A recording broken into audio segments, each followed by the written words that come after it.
আসসালামু আলাইকুম। কৃষি বাজারের পক্ষ থেকে সবাইকে আন্তরিক শুভেচ্ছা ও অভিনন্দন। এখন আমি দেখাচ্ছি ধান কাটা মেশিন। আমি এই গাড়ি মালিকের সাথে কিছু কথা বলবো, আপনারা সরাসরি তার সাথে কথা বলে দেখবেন যে এনার কী করে।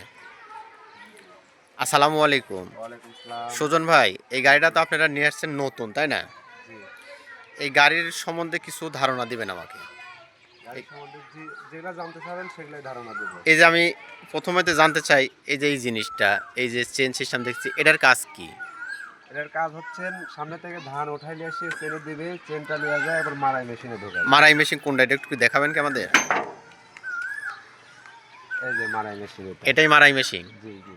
এটা তো দেখতেছি মোটামুটি যে জিনিস তাতে 20 কেজি লোয়াই আছে। এই জিনিসটা মারাই করে কিভাবে আর কি সিস্টেমে? আমি যে এখানে একটা নেট দেখতেছি, যে এই নেটটা কি কাজে? এটা হচ্ছে চালনা চালনা। এটা চালনা। হ্যাঁ, ধানটা চালনা করি ওই নিচে সেট কেসে দিবে, সেট কেস থেকে সরাসরি টাঙ্কিতে যাবে।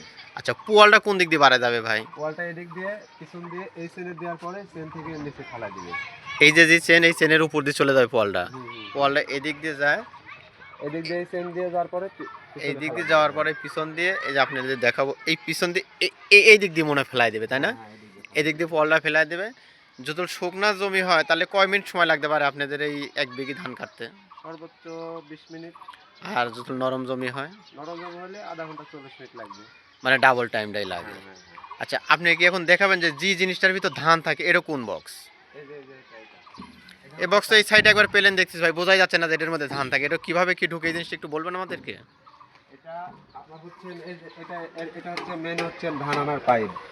এই পাইপটার ভিতর দিয়ে ধান আসবে। হ্যাঁ, এখান দিয়ে তার মানে এই যে ভিতরে যে ইঞ্জিনটা দেখছে, এই ইঞ্জিনের ভিতর দিয়ে এদিকে ঢুকে, তারপরে এদিক দিয়ে ঢুকে এই আচ্ছা, ট্যাঙ্কির ভিতর ঢুকবে। ওই যে মাথাটা দেখতেছি, ওই মাথা দিয়ে কোন দিক দিয়ে ঢুকবে? এই ছিদ্র দিয়ে ঢুকে ধান। হ্যাঁ হ্যাঁ হ্যাঁ হ্যাঁ। তাতে এই ডামটার ভিতর কত কেজি কিংবা কত মন ধান আটতে পারে? এটাতে সর্বনিম্ন ধরবে হচ্ছে 14 মণ।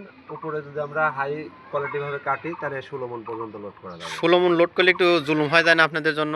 14 মন কাটলেই তো মনে হয় গাড়িটা রিজার্ভে থাকে, গাড়িটা ভালো থাকে। সময় ইমার্জেন্সি ধান কাটতে গেলে লোড করা লাগে। ইমার্জেন্সি তো কর বেকার, সেটাও সবাই বুঝে যে কর বেকার একটা জিনিস আছে সেটা। তাতে এই গাড়িটা যা দেখতেছি, গাড়ি নতুন গাড়ি নাকি আধা পুরাতন রিকন্ডিশন?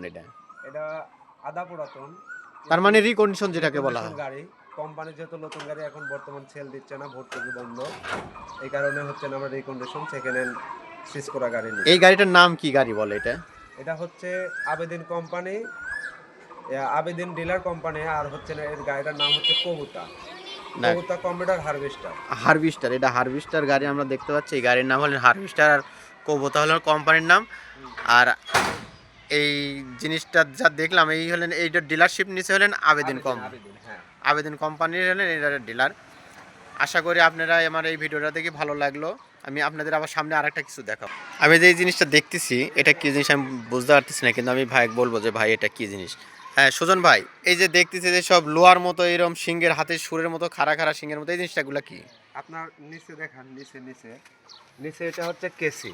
ঠিক আছে, এটা এটা দিয়ে ধানটা কাটে। এই যে এটা কেসি, এটা দিয়ে ধানটা কাটে।